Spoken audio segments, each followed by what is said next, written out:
this lesson today, I would give you a little garden tour of my house. We can look at the plants that are growing, the plants that are blooming, and I could point out the parts of those plants that you are learning all about this week. We can look for what's different about the plants from each other and what is the same.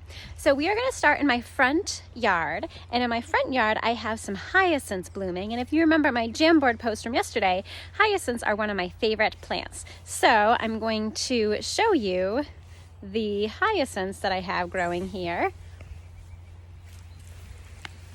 So this is one of my hyacinth plants, and as you can see, these hyacinths have lots of blossoms, and those blossoms are all attached to this big stem that's right in the middle, the central stem. And then if you look at the leaves of the hyacinth, they're all connected at the bottom, at the very base where the stem comes out of the ground. They're not connected on the sides of the stem as it goes up. They're all the way down at the bottom. And these smell so good. That's one of the reasons they're one of my favorite plants. Now, another springtime bulb that I have that's blooming are my tulips. But check out how the leaves of the tulips are a little bit different. So here is a tulip plant, and this is the blossom. Right now it's all closed up tightly because it's been a cloudy, rainy day so far, but hopefully with the sun out, they'll open back up again today. And do you see the leaves on the tulip? See how they're attached right to the stem? So here's a leaf attached, here's a leaf, there's another leaf down there. They're not attached at the very bottom, they're attached different places as they go up along the stem. That's different than the hyacinth. Each of my tulips, it doesn't matter what color or kind they are. See, here's a different one with the leaves attached there. Here's this bright yellow one. That's how the leaves are structured on all of the tulip plants. And they're a little bit of a different shape from the hyacinth. They're a little bit pointier at the end. Did you see how pointy they are? See how they're very, very pointy at the end? Now, also in the front of my garden, I have daffodils blooming. And daffodils, they're a little bit like the hyacinth. So they have a bloom, a blossom at the very top, but just one.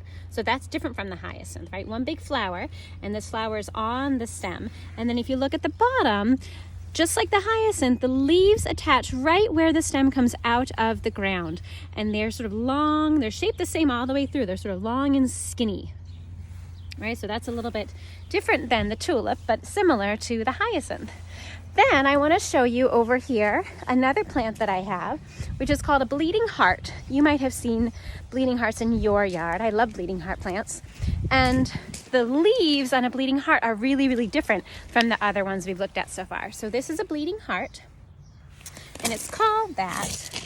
Let me see. It's called that because do you see? These are the flowers. Do you see what shape they are? They are little hearts, and there's like a little bit coming down from them. That's why they're called a bleeding heart. Now, if you look at the bleeding heart, here's a stem. That's where the flowers are attached. But then look at these leaves, and it's more of a fluffy bush, right? So it's not just one, the leaves all coming up from the middle. They kind of spread out over this plant. And they sort of have a feathery look to them.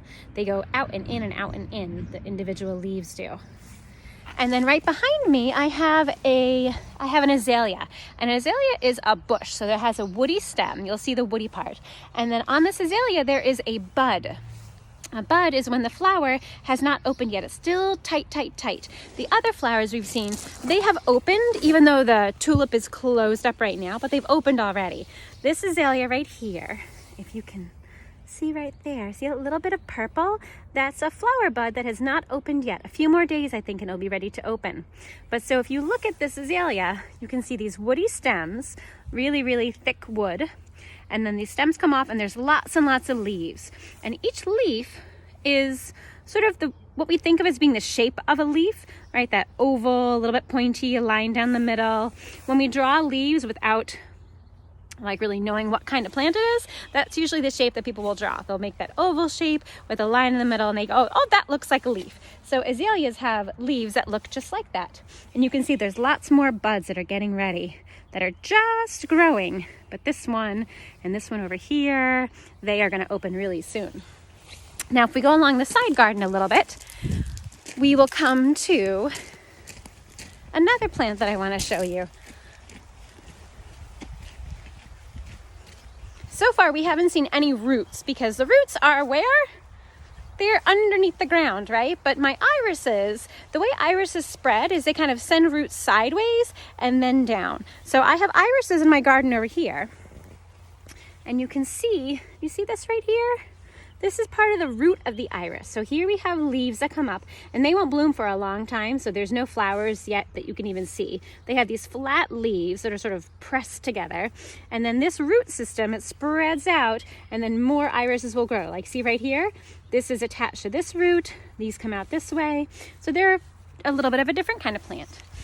Also in my side garden, I have a plant that I love, and it's a plant that I eat.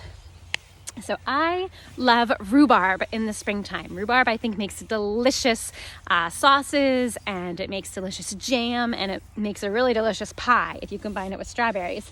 So I have rhubarb in my garden, and the rhubarb, can you see the rhubarb right here? So the rhubarb has an interesting stem because it's a totally different color.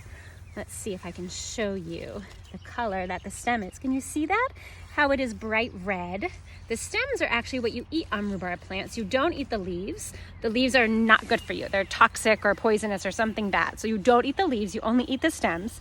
And where the where the leaves come out, they're all wrinkled, like they've been squished up, and then slowly these sort of flatten out a little bit.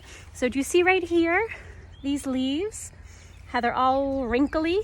They look like they've been all squished up, and then you can kind of like stretch it out. But eventually they get bigger and flatter, and they look almost like a cabbage leaf. So that's my rhubarb, and I want to show you one more.